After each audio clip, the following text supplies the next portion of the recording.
center of the circle, or from a fixed point. So these are fixed points, and there are so many things we need to know about a circle. Number one is the radius.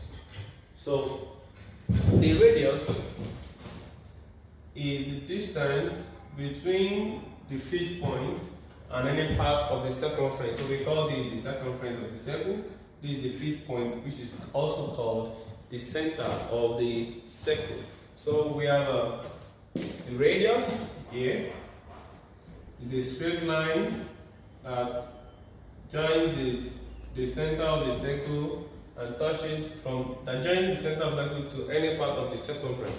While we have the diameter, which is a straight line that passes through the center of the circle and touching 2 points of the circumference.